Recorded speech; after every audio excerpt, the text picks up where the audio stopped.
The recording. Okay, see, an ad campaign actually starts with advertising research. Okay, because in advertising research, we actually understand what is the problem. Okay, you understand the problem-based learning method now, right? So, this is similar to that. Like in problem-based learning, what do we do? The first step is to write down the problem statement. Brainstorm, then we understand what do we know, what do we not know, and then we try to understand how will we actually know different things. Okay, so for that we do clustering, we do grouping of different information, and when we complete that grouping of the information, that's the time when we actually assign different tasks to different members, right? That's problem based learning. Similarly, we do advertising research also. We first of all try to understand what is the problem. Okay, now in advertising, problems can be different. Okay, problem can be how to introduce my brand, how to fight with my competition. Okay, how to show that I'm superior to competition, how to simply show that I'm really good. Okay, so and of course there are many other things. For example, there are times when a brand needs to come back. Okay, or there might be some problem with the branding. So again, brands need to emphasize, or sometimes they try to reposition themselves. So for all these things, advertising is required. And first of all, we need to understand the problem, right? So first of all, we understand the problem. What is the problem? That is what we do in advertising research. And then we try to understand how do we actually solve this problem in a step-by-step process. Okay, that is what we'll discuss today. I understand that you have already done some course on business research, right, in first year, isn't it? किया है कि भूल गए? Yes, sir. किया था ना? So there you might have done some kind of research in that. Okay, so if if you can recall that, that will help you. But in any case, we are going to discuss all the things. Okay, so if you have any problems, you can discuss with me. Okay, during this time also. Then next is advertising strategy. So once you do your advertising research, then you can come out with advertising strategy, that this is what we will actually do in in a structured. Okay, so that is called as advertising strategy. And then we actually try and find out what is a big idea. Big idea means this is the message, this is how we are going to actually implement, this is how we are going to showcase that what is our idea, and how will we actually transmit it to the consumers. Okay, so this is basically some form of this big idea and this creative execution, they actually form encoding, which means, remember in earlier class we understood the communication process. So these are the things which actually encode the whole message. Okay, and then with this, then we have to implement this across different ads. Okay, all these ads form our ad campaign, and there are small tactical things, small things that we actually need to do while we actually implement. Now understand here that these may not be simply ads only. Okay, maybe some other methods of promotion also. Okay, it is quite possible that a company starts an ad, and at the same time company also starts some kinds of sales promotion methods also. Okay, so that all the things actually converge. Okay, at the consumer's end, and consumers looks at it, fine. Okay, this is something great which I've seen on television, and when I reach my retailers, this is available with that discount. Okay, so this means whole efforts have to be coordinated, so that at the consumer's end there should not be any dichotomy, there should not be any problem, no issues. Okay, consumer must see, okay, I can see this thing on television and it is available at my retailers, right? That's the basic minimum thing, but even that doesn't happen sometimes. Okay, so let's try to understand this in a little more detail. So advertising research is here things are like this. Okay, so in the earlier diagram it started from bottom, in this diagram it starts from top. Okay, but it is still the same thing. So advertising research includes digging for facts, information, or knowledge. Then you understand who would be our target audience. Okay, what are the different trends now? And how can we understand how our competition is faring? Okay, how are they doing? Are there any weaknesses? Are there any strengths of competitors? Can we actually copy something from them? Okay, so copying something good is not bad. Okay, if it can improve your brand, if it can improve your quality, if it can improve your engagement with the customer, it's not bad. Okay, it is not bad anywhere in life if you can actually copy anything which is good. Okay, next is advertising strategy. Now this advertising strategy means that what is the message that we would want to convey to our consumers, right? And message is something which we use, which actually piggybacks on a big idea, right? So big idea is the encoding form, okay, where we actually start encoding our message. So big idea is something through which we can actually deliver our message in a creative way, in some way, so that consumers can connect with us easily in their own different contexts, right? Remember, the that any brand would want to convey is buy me, isn't it? But they cannot really, always say that, yes, buy me. Okay, so they actually use certain different ideas so that consumers understand that, yes, I should actually buy it, right? And for executing the big idea, they need to use some kind of creativity, how they can actually execute this big idea in a different way. So for that, they actually use story, script, copy, different kind of music, colors, productions, and that is something that you will actually do in this course. Okay, you're going to do all these things. Next is tactics, how you will actually decide small things for final implementation of the ads. Okay, so these are, small things, how you can actually plan your how you can distribute your budget, how you can actually, use different kinds of ads, different types of media that you can use for your particular ad, why you should actually use it. So all those things are considered here. Let's just see one of the ads, okay, which actually used, religious appeal. Okay, of course, here in one of the chapters you will learn about different kinds of appeals also. Okay, so this particular ad actually used religious appeal. Okay, and in a positive way, it was quite successful. Okay, of course, it's not a very new ad. Okay, it's quite an old ad, but try to understand what they did. They wanted to demonstrate that Dhara keeps consumers' heart and health strong, and their big idea was that, kids are really proud of their fathers who are healthy and strong, and for that they actually showed they used religious appeal in a positive way. Okay, see, generally what happens is, if there are, religious appeals are such that they can actually backfire very easily. But if you can connect with consumers well, they are something which can let you connect with consumers very strongly. Okay, so that is how they actually used it. They used a religious appeal in a positive way, and consumers could actually connect with them. Okay, now let's understand about the research process. So research process, as we discussed earlier also, we first have to define the problem and what are the research objectives. Okay, and then we check our secondary sources.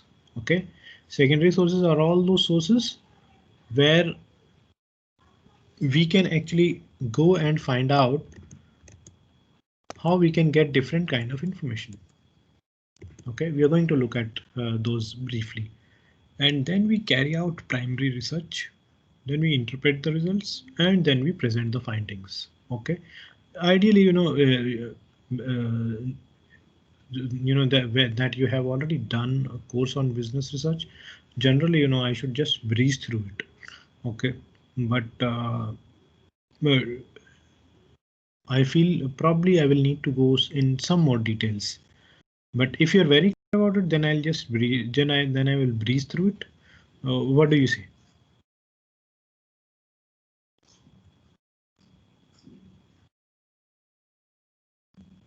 Hello, I need some response.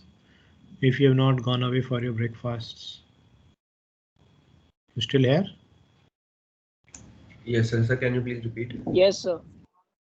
मतलब सुन नहीं रहे हो तुम लोग? ये अब तो recording हो ही रहा है, नहीं तो छोड़ो।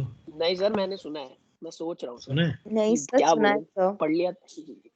बताओ मैंने क्या याद है, क्वेश्चन? याद, ये याद कर सर। ब्रीज थ्रू करना है, क्वेश्चन तो प्राइमरी बताओ। Research, Sir, primary explain. Research and secondary research हाँ, ब्रीज थ्रू करना है रिसर्च प्रोसेस, क्योंकि बिजनेस का कोर्स कराया हमने। why I wanted you to repeat it so that others can listen to the question.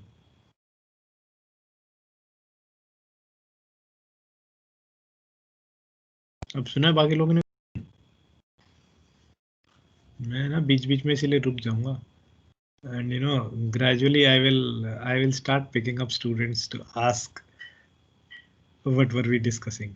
Otherwise तुम लोग तो चला के भाग जाओगे, because anyways you know recording is on, तो बाद में देख लेंगे. Which I know that you know it is not really possible unless you were in class. You know it would be difficult to go through so many recordings, because gradually it becomes a habit. और फिर इतनी सारी recordings देख ही नहीं पाओगे, then it doesn't become feasible also.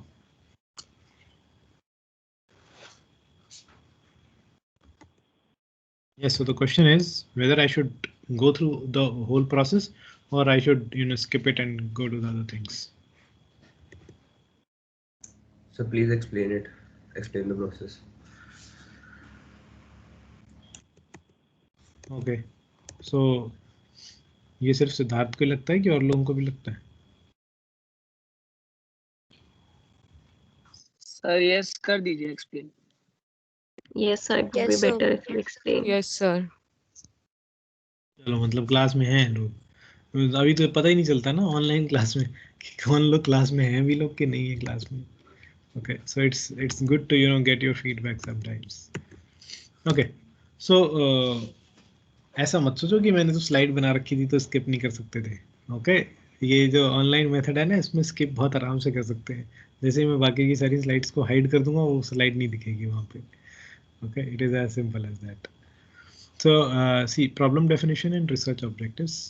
First of all, problem definition is you know what we actually do in problem-based learning. Okay, it is similar to that. It should not be very broad and it should not be very narrow also. Okay, because problem definition leads to our research objectives. Now research objectives are generally include these three things. First thing, you generally need to explore what is actually happening. Then you try to describe it, and then you try to find some kind of causal relations. Causal relation means that if something happens, then something else happens because of it. Okay, so for example, you know, you're feeling hungry, so you start eating. Okay, so this is causal research. Okay, whereas exploratory research will actually tell you, you know, generally about, you know, generally about a phenomenon. ये चिन्ह अब क्यों आ रहा है? देखते हैं क्या बात है. चलो, just accept. Okay, and later on, you know, if I do not get explanation from somebody for coming late, I will simply mark late, और थोड़े टाइम के बाद मैं उसको absent लगा दूंगा. Okay. Sir, why can't it be narrow? Because if the problem is very specific, I think we can answer it better. See, it should not be too narrow. Too narrow means that, you know, if it is too narrow, probably it will not suffice our you know, our objectives. Let's say, you know, if I want to introduce my brand, okay, and there if I just say that, you know, I just want to target one particular customer segment. Okay, so again, it cannot be so narrow. First of all, I need to understand. Too narrow means very specific. Okay, of course we need to be specific, but it doesn't mean that, you know, it will be a very you know, very small thing which may not lead to our expected results. Okay, because what will happen is that it will reduce our effectiveness, because we'll not be able to, you know, complete our whole objective. So that's why problem definition should not be too narrow also. But this doesn't mean that you should not be specific. You can be specific, but you need not be too narrow in that. Is that fine? Yes, sir. Okay. Gradually, these things will become more clear. Okay, as we discuss different examples. Okay, and wherever you have any doubts, you can ask. Okay, so exploratory research only tells about what are the things which might be important. Descriptive things actually tell about how much different things can be important. Okay, for example, in descriptive research, we see in exploratory research, we just understand that these are the different factors which may be important. Okay, descriptive research also tells us how much the causal research will actually tell us the relationship between them. Okay, what causes what.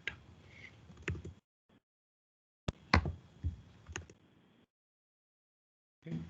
So secondary research is something which is actually cheaper and it is quicker also.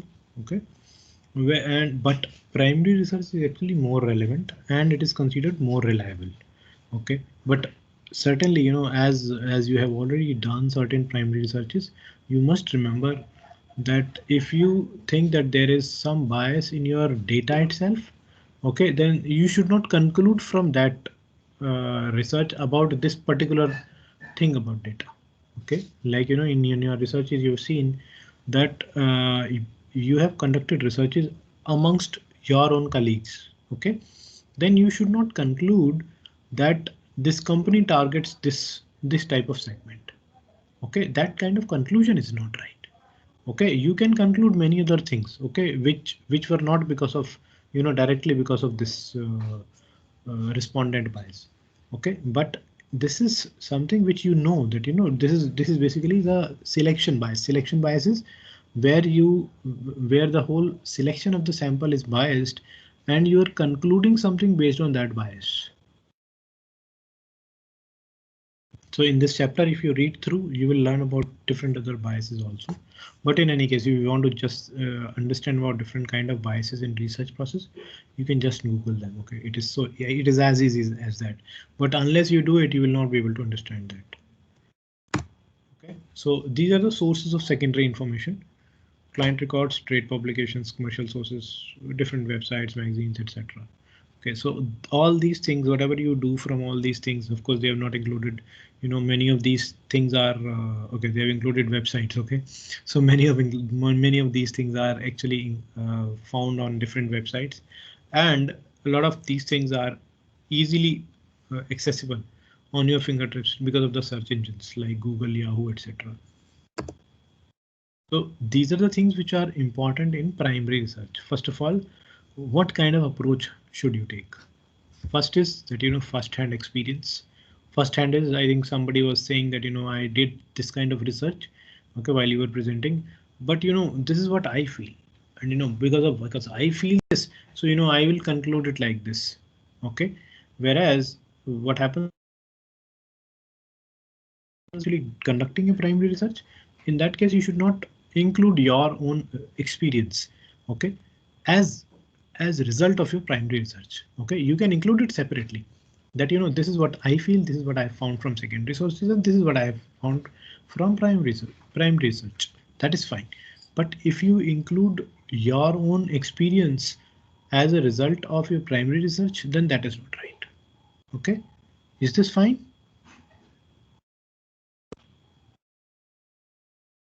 Clear? Eh? Sir, yes, sir. Sir, if a person has been collecting. Next is observation, whether you just observe people. I have a question, sir. Yes. Sir, Question? if a person has been collecting first-hand experience on himself, and we do the research, sir, then is it a primary source of data for us or secondary source? Like for example, Mr. Pradeep Bhandari, who came in the conference in our orientation, he has been going through villages and collecting the first-hand experiences of the people about politics and about their thoughts. And if we do the research from his data, so would it be the primary data or secondary data for us? So do you think that he will provide you all of his data? Not all, but sir, he can provide us some insights. With some summary, right? Yes. Isn't it? So he will provide you some summary or he will provide you some results, isn't it, from his research, right? So when these are results from his research, then this becomes secondary research. OK, if he provides you complete data, OK, whatever he has collected from those sources, then this, and then you analyze this data, that becomes primary research. But if you're going to use his results, then this becomes secondary research. Is that fine? Yes, sir. Okay. Okay. So next is observation. Observation means you are simply observing people. OK, so observation is different and survey is different. Survey is where you are actually asking people, you are collecting certain data from them. That is survey. Observation is where you are actually not interfering much. OK, slight interference is sometimes possible in observations also, but generally in observation we do not interfere with what the consumers are doing. We just observe them, we just sit there or stand there or try to understand what they are doing, and we note down, okay, that this is what the consumer is doing. Has actually looked at this thing, and now they are going to this particular store. This is how now they are interacting with the people. Okay, and this is how I feel. Probably this might be because of this, and sometimes you add a survey along with observation. How that after this observation, then you approach the consumer. Let's say you have seen this particular billboard here, okay, and what kind of effect it had on you, or you can ask indirectly that did you actually notice something before entering the shop? Okay, what are those such things?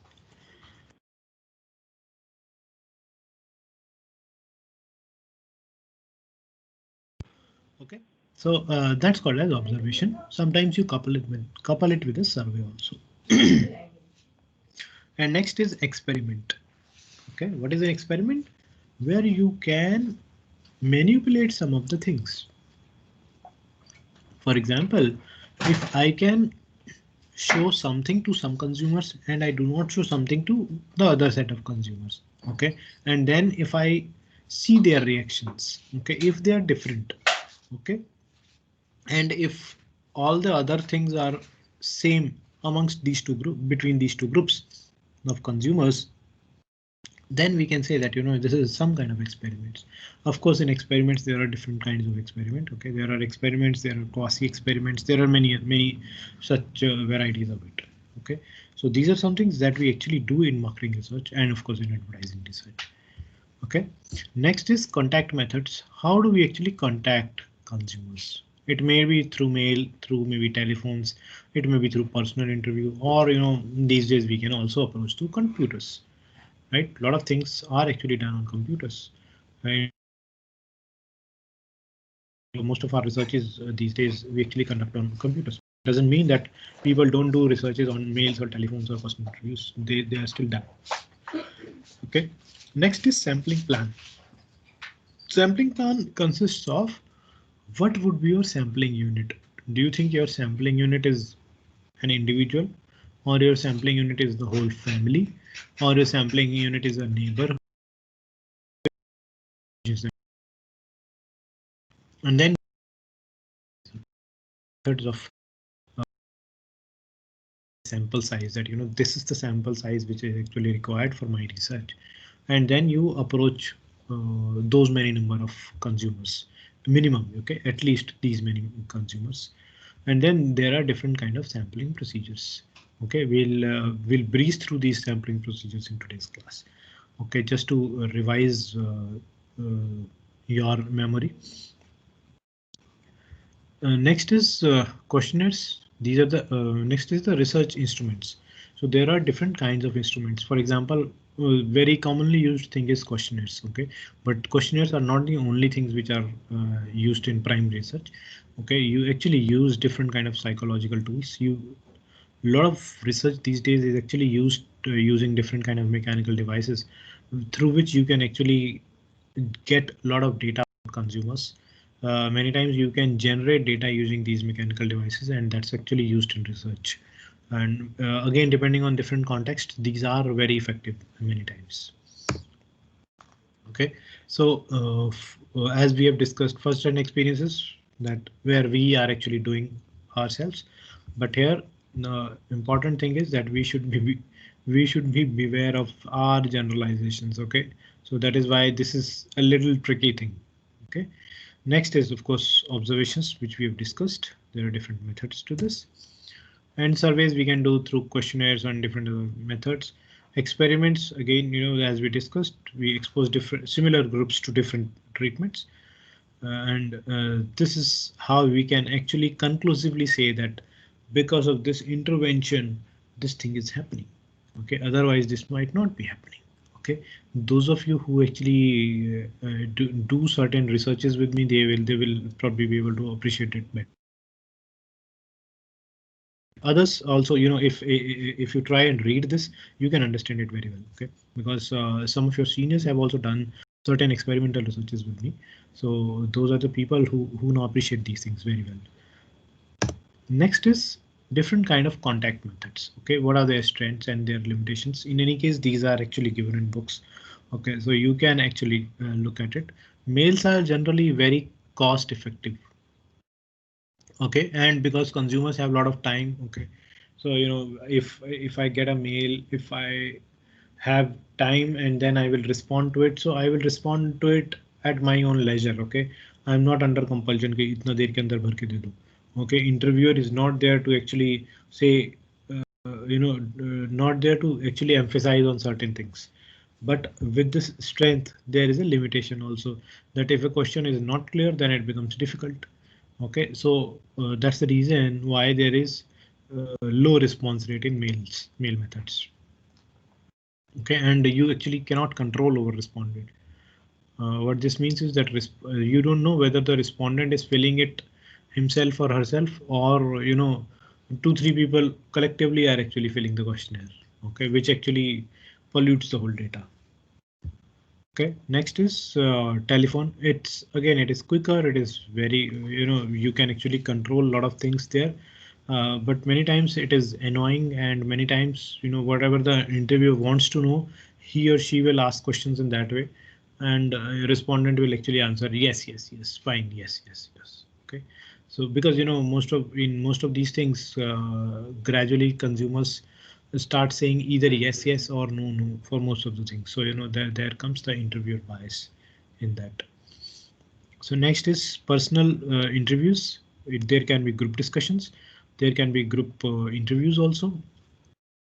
So these are flexible, and yes, here you have greater control over different things, and response rates are actually high because when you are meeting somebody personally, you can actually get a lot of good data.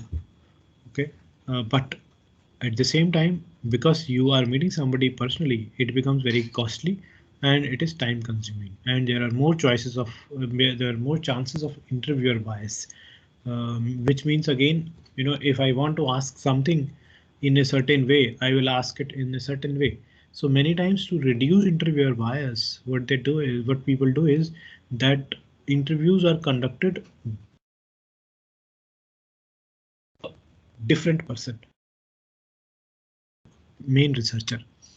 So whatever he wants to understand, whatever he wants to get, there are times where when we actually have certain impressions that, this is what I should get from my research.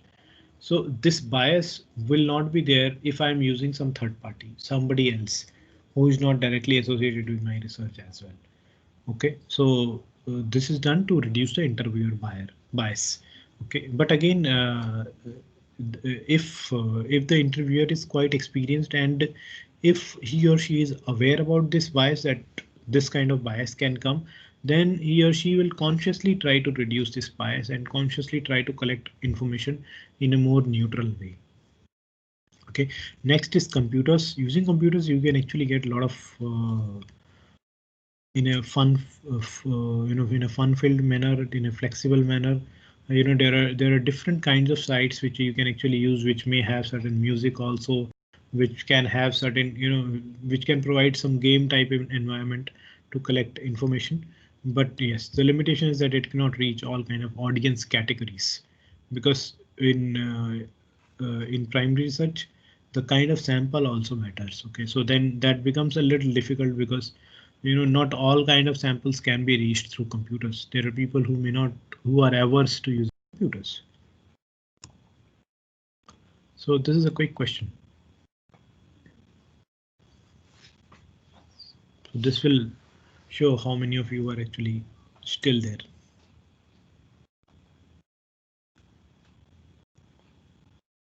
Mail survey, telephone survey, personal interview, or online survey.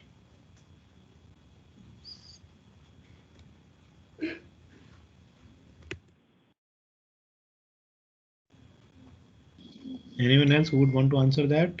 Just raise your hand. Or it's better this time I will pick somebody, huh? Aditya, you are Aditya पता ही नहीं आदित्य का कुछ भी भाग क्या लगता है okay Ayush you are there yes Ayush Bhardwaj sir हाँ बताओ फिर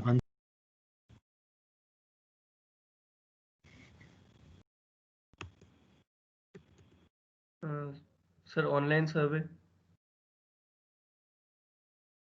no interview bias sir personal interview okay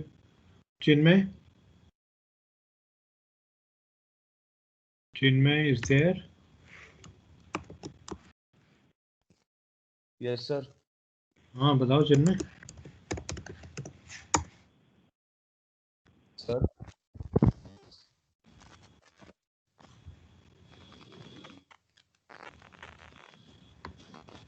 hello yes you are audible yes yes sir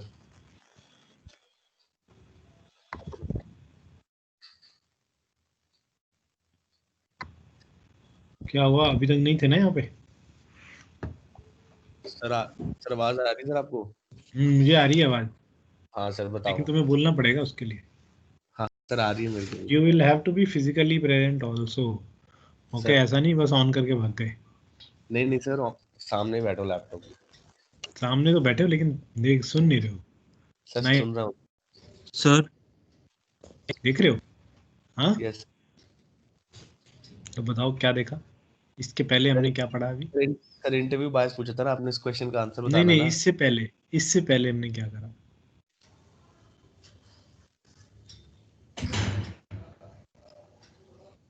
तो मैं तो ये सुना आप क्वेश्चन पूछ रहे हो इंटरव्यू बायस का इसके पहले भी तो बहुत कुछ बोला है मैंने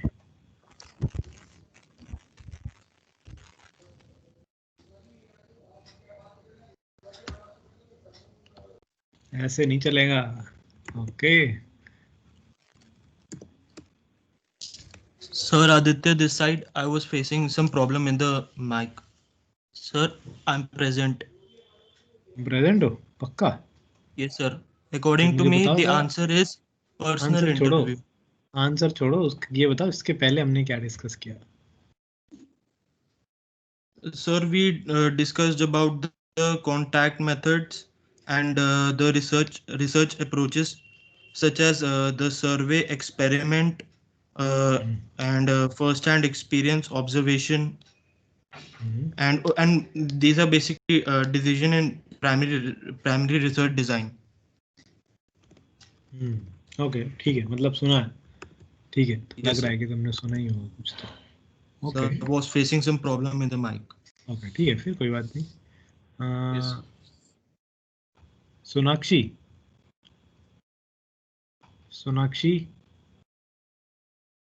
what's the answer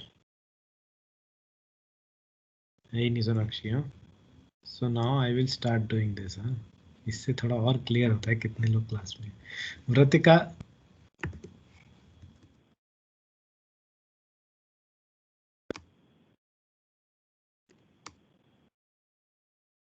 you are there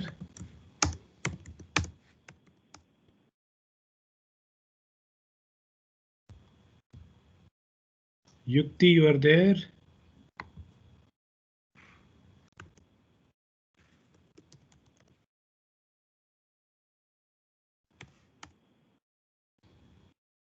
Ria, you are there?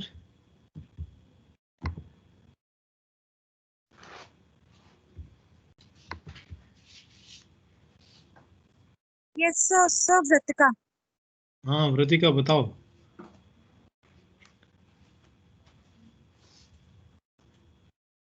हाँ बोलो Vritika. I am listening.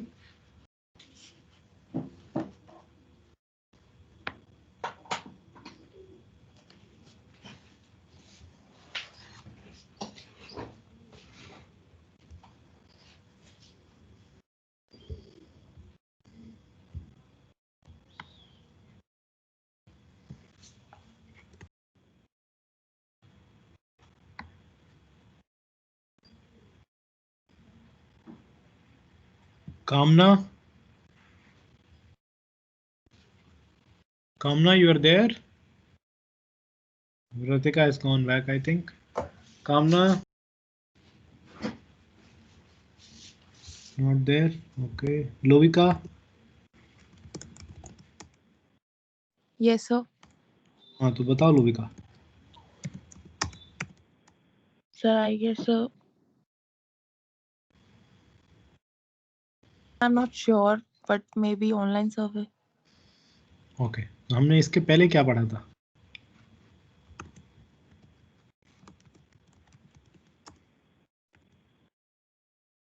Were you present? या लैपटॉप ऑन करके भाग गए कि माई जॉब इज डन?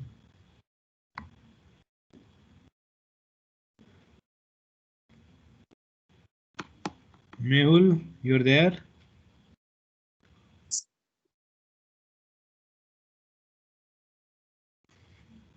बोलो Mehul.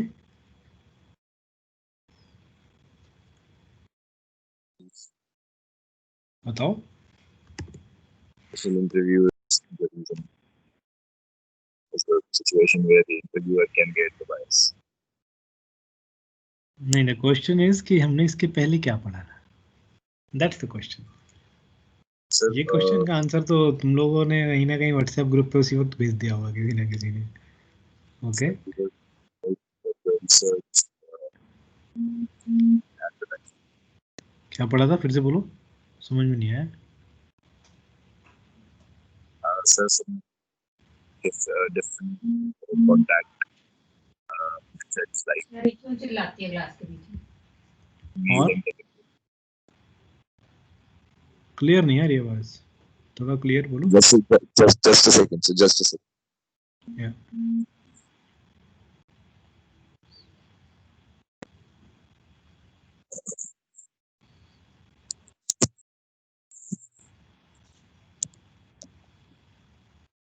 Hello.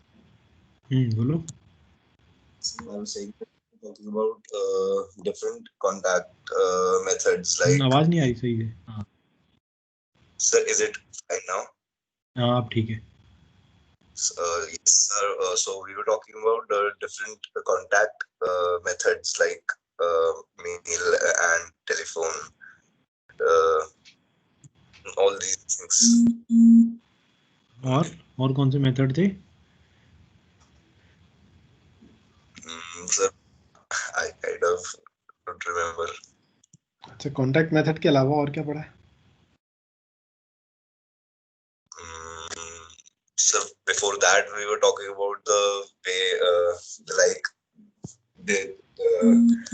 to research. We were talking about that the way we used to solve problems, like which was something like problem-based learning. In the advertising, there was the other process for research. और क्या करा? Sir, let me recall.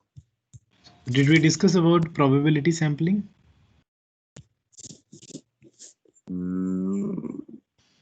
I don't know, sir. अच्छा, non probability sampling किया था discuss? Probability no, sir. I don't think probability sampling we discussed. Okay, ठीक है.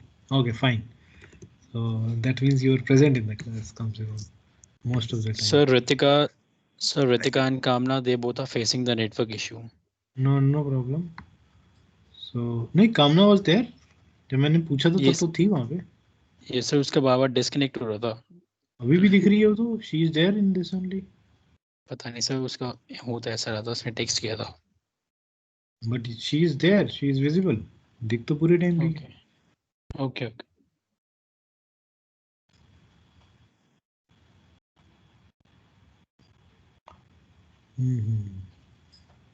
Okay, Simran.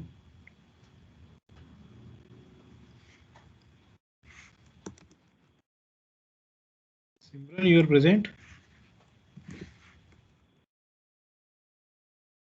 ना देखो, आज तो इतने सारे लोग ऐसे ही निकल के आ गए जो लोग देख ही नहीं रहे थे. चलो anyways, so now let's see.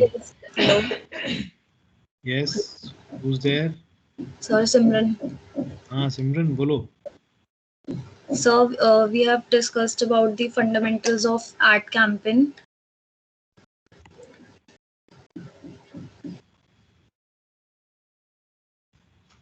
You are on mute. Phone छोड़ो और फिर इस पे बात करो तो समझ में आएगी बात. नहीं तो जब तक कोई तुम्हें फोन पे बता रहा होगा तो कैसे बात करोगी.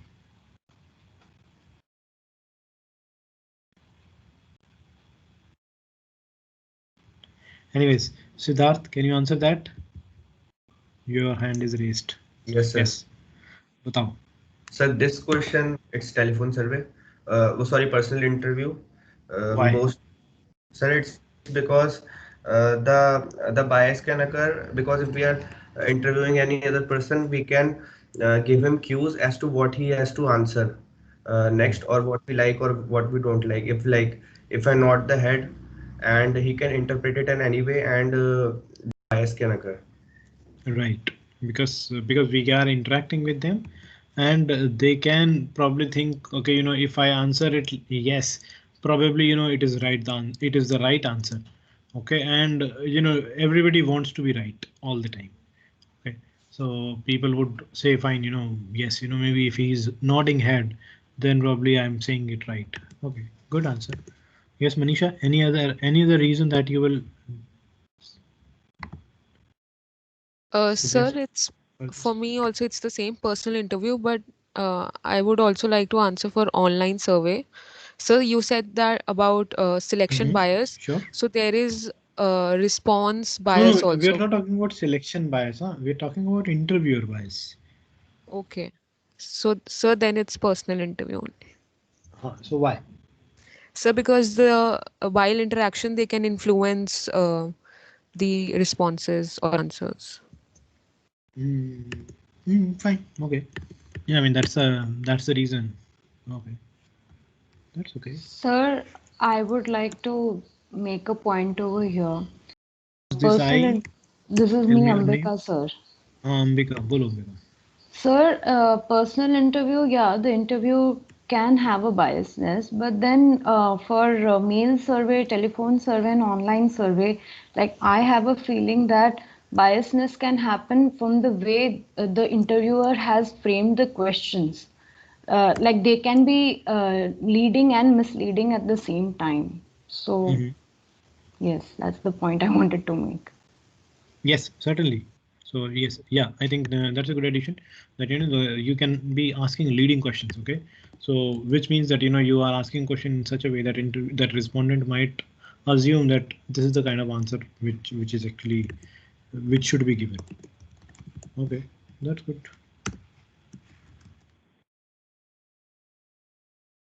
Okay. So let's move ahead. I think some more people now with us. Okay, so next is sampling plan, means who should we actually survey, and then how many we should survey, and then how should we actually do this survey. Okay, which is sampling unit, what is sample size, and what should be the sampling procedure. Okay, so this is what we generally do in a sampling plan. Okay, and of course different common sampling methods are to probability sampling and non-probability sampling, which is something which you have already done in different courses, I think by now. Okay, I'll just say that these are the names. One is simple random sampling, where we know complete population, Similarly, in stratified random sampling, again, we know the population and we just divide the population into different groups which are completely different from each other, which are not similar. Okay, and then we have a non-probability sampling where we use our judgment to actually say that, you know, whom should we select. And second one is convenience sampling, where we just select, okay, you know, whatever is available. So for example, you know, when you do a lot of research, when you just select all of your batchmates, that's purely convenience sampling. Okay, but judgment sampling would be if you think that, you know, maybe these are the possible target segment of the company, and, you know, I will use these, I will ask questions from these people because these are the people who are representative of my population, right? But these are not the only methods in probability sampling and non-probability sampling. There are some other methods also. Okay, for example, you have quota sampling in non-probability sampling, you have snowball sampling in non-probability sampling, and all of these are actually used. Similarly, in probability sampling also you have certain more methods in probability sampling. Okay, so different kind of research instruments. One is a questionnaire where we can include any kind of questions, different kinds of questions, open-ended questions, closed-ended questions. Then there are psychological tools also, okay, where you can actually use laddering, you can articulate different kinds of interviews. Okay, now what is laddering and all that? That is something that you can understand when you actually use these techniques. Okay, and of course there are different other instruments like Zoltman's methods, which is known as WET. Okay, and then you have different models which include the Walls method. Then there are different kind of mechanical tools. For example, you know, there are a very famous mechanical tool which is actually used is Amazon's Mechanical Turk. Okay, this is known as MTurk. Amazon's MTurk. Okay, full form is Amazon's Mechanical Turk, which actually asks respondents to answer certain kinds of questions. Okay, and they respondents also. Okay, so of course it is not free for researchers, but yes, when people actually do a lot of research, they actually put a lot of money also into getting good responses because they can control what kind of people will actually answer the question. Okay, then there are different other methods where people actually can see what are the eye movements of consumers. Okay, so they actually observe their eyes and they say that, you know, on the website, this is where it was written and people are actually looking at this thing. So probably they are getting influenced by this while they're answering. Okay, so similarly, there are other things like audio meters, people meters. There are many such kind of scanners available. Okay, and then you interpret the results. And when you interpret the results, even there, it is important to actually find out. It is actually important to how you can find out certain you know how you can find certain important things, and then you can actually give some suggestions. Okay, and then you can present your findings, which can be useful. And certainly at this point of time, careful that you should not pollute the whole data with your own personal experience. Okay, doesn't mean that you will disregard your personal experience, but it doesn't mean that you will, you know, change the all findings just because you had certain kind of experience. Okay, unless you back it up with some kind of other primary research or some kind of secondary research. Okay, so these are the common errors which people generally do in research. First of all, they just get obsessed with research कि मुझे तो ये research करके दिखानी है, ऐसे करनी है, और, you know, I will do all the things. You know, my sample needs to be completely representative of the population. So what happens is that, you know, you will take lot of time. The research will become long. Probably it will be very costly, and, you know, if you overshoot your costs, then what will happen is gradually research will not remain feasible. Your whole project collapses. Okay. Second is that you can ask different kind of wrong questions. Okay. You can, you know, when you actually ask certain questions. For example, if especially in a personal interview, if you're asking age from a woman, it's a problematic thing. If you're asking salary from a person, again, it's a problematic thing. People may not simply respond to it. But yes, probably on an online survey, people may respond if you are not taking the identifying information, or if you are asking it in a different way. Okay, instead of simply ask the range, probably people are more receptive to write that.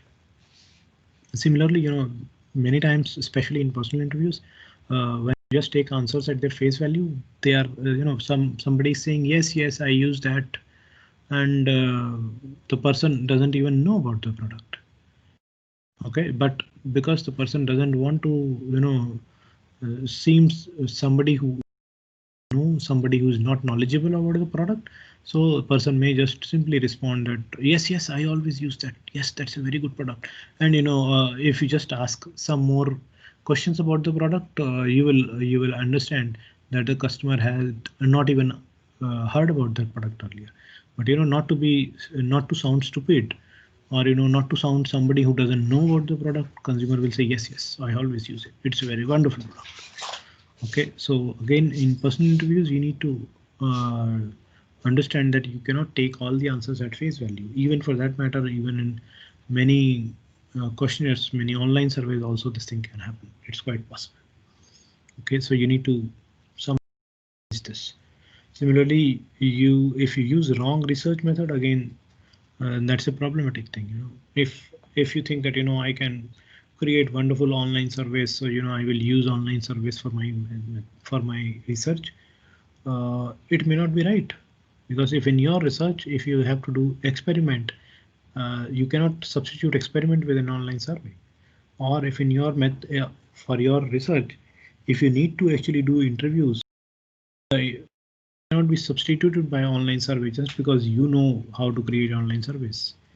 Okay, so method of collecting data comes later. Before that, we need to understand what do we need to collect, from whom we need to collect, and then we come to how we need to collect. Okay. Similarly, biasing our research results based on maybe my personal experiences, or based on some other research that I did earlier. So I will, this kind of bias can also come. So these are some of the common errors in research. There are many other errors also, but these are the most common ones which happen in research. Okay, of course, when you conduct research, then you actually experience more of it, and then you get more knowledge about it. So for example, Lux, when they completed 75 years, they actually found that there is a male audience also, which actually uses Lux. Okay, and to reach this male audience, they thought that how do we actually go to our male audience, because if they just show Lux with a male celebrity, okay, just in any ad, in that case, probably it may not be received well by their female users. Okay, so that is when they actually thought that this is our 75th anniversary, so why not we show it as a as a special occasion, that yes, for this particular special occasion we are actually roping in one of the celebrities who was considered very good, and why don't we include him for this special occasion, so that we can actually approach our male audiences without alienating our female audiences.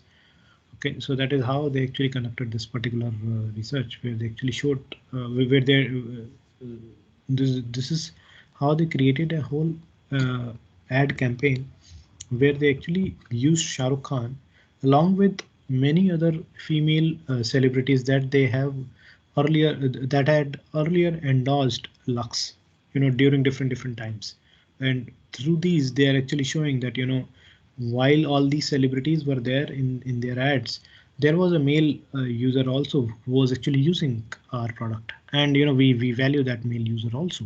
So that is what they were trying to show us. All details of this ad you can actually see in your book also, okay, or on YouTube. So this is so after research comes our strategy statement. Okay, how we actually do how we actually include all kinds of details about the product to be advertised. Okay, that is something which comes in a strategy statement, which is something that we will not do in this particular class. This is something that will start in our next class, or maybe next to next class. We'll see your presentations in next class, because in the next class you're going to present on problem number 2 and problem number 3. Right? So far, any doubts?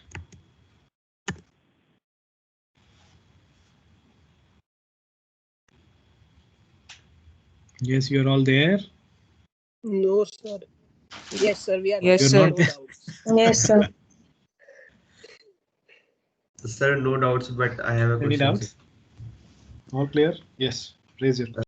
Sir, like in the cases we read that the company's market potential was this and market share was this. So, sir, how do we find it out using research? What's the process for that? Come again. Market share is something. See, market share is something which you can get, in different ways. One is, of course, if somebody has already done some kind of research, okay, and somebody says that this is our market share, or this may be done by different companies themselves, or this may be done by different kind of consulting companies. Okay, for example, if you go to BCG site or if you go to McKinsey site, okay, they actually do a lot of research, and a lot of research is free actually. Okay, you just have, what you need to do is you just need to go to their site, okay, and read their normally read their articles. A lot of those are actually free. Okay, you can just read through them and you actually gain a lot of knowledge from those articles, and that is where you actually get a lot of information about companies' market shares, also how they are actually faring in different aspects. Okay, that is one way. Second way is if you you go to the annual reports of different competitors, okay, at least the major competitors, and then calculate their revenue, and at least you can say that amongst these 6 companies, this is the market share for this particular company. That is something that you can find out yourself also. Okay, so it's not that difficult. Okay, of course, being an individual person, being an individual, you may not be able to get complete data about all the companies which are actually operating. Okay, but at least you can get reasonable amount of data for major players. And how will you know about the major players? That is something that you can actually get through any other secondary research, which actually says that these are the major players, and approximately, let's say, if these people have about let's say 80% of the market share or 90% of the market share amongst these 6, 7, 8 people, I mean 6, 7, 8 companies, you can be sure that if you actually get correct information for at least these companies, okay, you can always be clear about your own data. Okay, and you can say it conclusively that this is the market share of this particular company also. So, sir, about the market potential, or sir, like if there's a new product and the company wants to know that who are its customers and who all can it sell to. Like in our sales subject, we are also learning how to define a sales territory. So, is that also done through research? Like who are all gonna buy the product? So is that the same method, like we do a research and we do an interview, or we contact person, we ask how are you likely to buy the product? No, these are actually opposite methods. Okay, see, when we are defining sales territory, okay, it is done by by saying that this is generally sales territory is decided based on the geographical location. Okay, and when we actually do that, at that time we are actually focusing on we are dividing one area into different territories. Okay, and from this area we need to get this much this much sales. Okay, so this is done in a different way, whereas when we do in marketing research, or rather advertising research, it is done in a different way. There we actually try to understand who will be able to use our product. Okay, and based on that, then we'll try to understand how can we approach these people. Okay, see, in this aspect, marketing and sales are a little different. Okay, marketing actually seeks on finding, finding who all can be my customers. Okay, whereas when we actually go to sales per se, okay, specifically when we actually try and do our when we try to our sales targets, okay, that is where we do it in a little different way, because we also understand that in those cases we need to put a lot of pressure on salespeople. Otherwise, salespeople will find 10 different ways, okay, 10 different genuine excuses to be not efficient, to be actually not really generating revenue for the company. So that is where of course it may not sound very pleasant, but this is how things actually operate. And that's how when we are actually fixing sales quota, we actually do it in a different way. Okay, whereas when we are talking about especially in brand management, or what we know as a purely marketing research, there we are trying to understand who can actually use our consumer. Then we try to define that consumer, and then we try to understand what are the channels that my consumer is accessing, and we try to be available in those channels. Okay, so in that in this sense, brand brand management and sales management are a little different. Okay, though objectives of both are same, basically to earn the revenue for the company, but the approaches to earn that revenue are different. Okay, and it doesn't mean that brand management is better or sales management is better. No, both of them have to be together. Okay, because both of them are actually approaching through different directions, but both of them are approaching the same consumer in different ways. Okay, so that there is effectiveness as well as efficiency in generating revenue. Okay, sir. Sir, does it also mean that it is complementary, like the sales people can use the data for marketing because they have already found out that who their customers are and who are more likely to use the product? Is that so? Come again, I couldn't get one of the lines while you were saying. Sir, are both these methods complementary? Like for sales management, they can use the data from the marketing, brand management or marketing research that we have done because they have already found out that who most likely the customers are likely to use the product. Yes. So in fact, generally in any company, salespeople and brand management people, they actually work together. Okay, but how they work is a little different. See, salespeople are the people who actually approach consumers. Brand management people are those who generally do not approach consumers. Okay, they do different kind of advertising research. They can approach different advertising agencies, or they can ask salespeople for certain data. Okay, they can ask salespeople for doing certain kind of research work.